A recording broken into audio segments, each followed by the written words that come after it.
Hi guys, welcome back to our channel iSchoolConnect. Like every week, we're back with some really interesting content all around overseas education. This week, we wanted to talk about 7 of the most important questions that you should ask yourself when you're planning to study abroad as to which country you should choose for you, right? It's a question that might seem very easy to answer before you start your research. But once you start your research about the different countries out there which are possible options for you, you realize that there are over 100 different countries to choose from. And then it only gets more difficult because there are so many more universities, programs, and courses to shortlist from. So here are 7 important questions that you should ask yourself for making this decision. This channel is what studying abroad dreams are made of. Do subscribe and hit the bell icon. The first question that you should ask yourself is, what is it that my interest lies in? Now, to answer that, you should understand what your ambition is, what your goals are, what is it that sparks joy and passion in you, right? So once you understand that, right, after perhaps speaking to a career counselor, you will be able to evaluate which courses, which programs you're interested in, right? And from there, you should be able to reverse engineer and understand which are those countries where these programs are most popular or recognized. For example, hospitality is most popularly taught in Switzerland, in Europe, right? Similarly, some of the best tech courses are offered in US. These are just a few examples. This is how you can also evaluate a country basis your interest. The second question you should ask yourself is, what is the visa policy for the country that you're interested in? So different countries would have different levels of leniency when it comes to visa and PR. So depending on what your requirement is, you should be able to evaluate and gauge if you will be able to make it through their visa policies and procedures. A lot of times we speak to students who are keen to stay back in a destination where they've studied and want to continue their career in that country at least for a few years to come, right? So if that's something that you're looking for, make sure you're looking at the ease of receiving a PR and apply to institutions in such countries. For instance, Canada is known for an ease in PR process. In fact, if you are looking at postgraduate work permits, it's the easiest to get those when you're studying in Canada, right? So that's an important parameter that you should definitely gauge before you start off with shortlisting countries. The next question that you should ask is, how affordable is this country?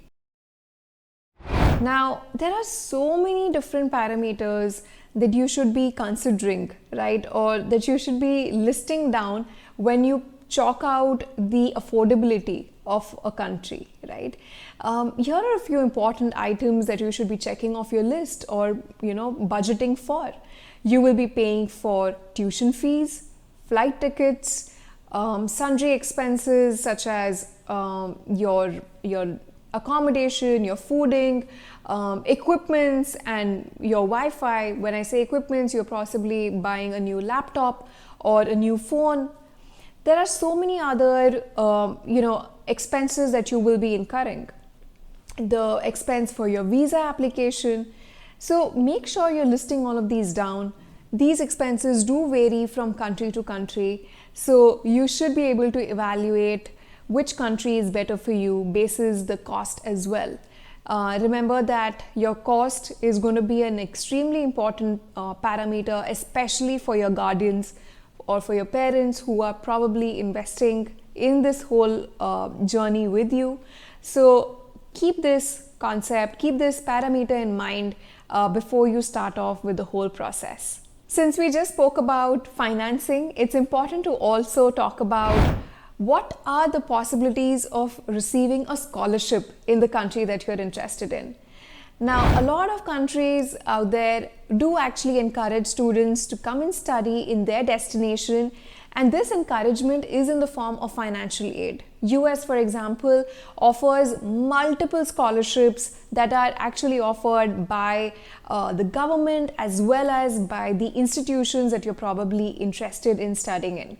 So research about these scholarships. Don't be shy, don't be hesitant, and have a mindset that maybe my profile is not as good as it's supposed to be for a scholarship, right? So read about these scholarship requirements and then go ahead and pursue the country of your choice. At number 5, we're talking about a fairly important question, and that is, how safe is this country? Now, while most countries are safe and secure for international students, of course, you need to keep in mind that you should evaluate this parameter too. Understanding what the immigration policies are, the ease with which you will be able to travel to this destination, the safety and the comfort that you will receive as an international student. Is it common for international students to go to this destination? If yes, how have they felt in terms of security in the past? These are some questions that you should possibly ask to the institute alumni and get answers to. Now, just to ease you down, let me tell you that most universities do have a very strong security network within the institution campus itself. You'll see police patrolling 24/7, making sure that students are safe and sound, right? This is especially something that we see a lot in institutes based out of US, Canada, quite a few European destinations as well. At number 6, we want to talk about where can I find a community for myself? Now, making a moving to another destination is a very, very challenging experience, right? As much as it's exciting, it's also important to find ways to make it as practical as possible. So, understanding if there would be a community that you can associate with, people that you can connect with, network with ease is also something that you should consider, right? So for example, countries like US, Canada, they have huge Indian populations of Indian students studying there already, right? Which makes the process a little more easier and comforting for students, international students who are now wanting to move and study abroad, right? And this might not just be on the basis of nationality, it could be on the basis of different interests, different passions, or the course that you're interested in studying in. All of these actually help in building a community that you will be comforted with, or that you will be ushered into. Being a part of a community is extremely important because it is this community that will help you, especially through the first few months when you've just entered a new country, right?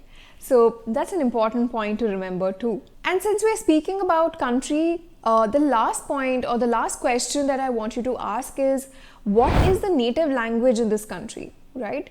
Now, countries like France, say Norway, Sweden, Germany, all of these destinations, it would be much nicer for you to know the native language, right? Knowing the native language gives you an upper hand, it gives you an edge over a lot of other students who are still not familiar with the language. It also allows you to connect better with the local people.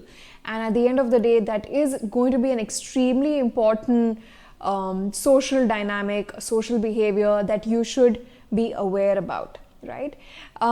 Maybe countries like US or Canada, you don't have to worry about learning a different language so much because the language that is most commonly spoken is English.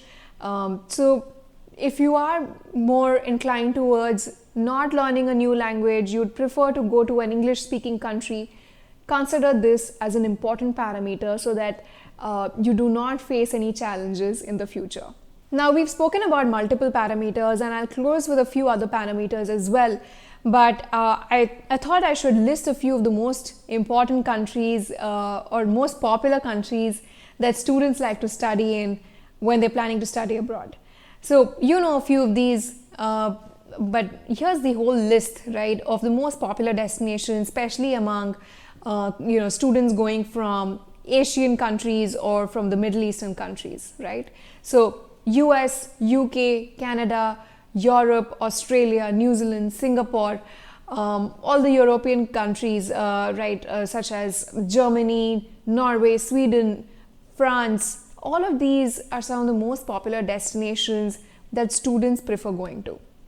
So let's conclude this with a quick roundup of a few other parameters also that you should consider while you're choosing a country for yourself. I want you to consider the geographical location of the country, different financing options that you can take up in the form of education loans, the comfort with which you can get those, the ease of traveling around, because that's going to be that's going to be a massive value addition for a study abroad aspirant.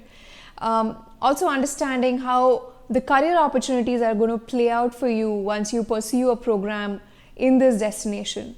These are few other important parameters that you should consider.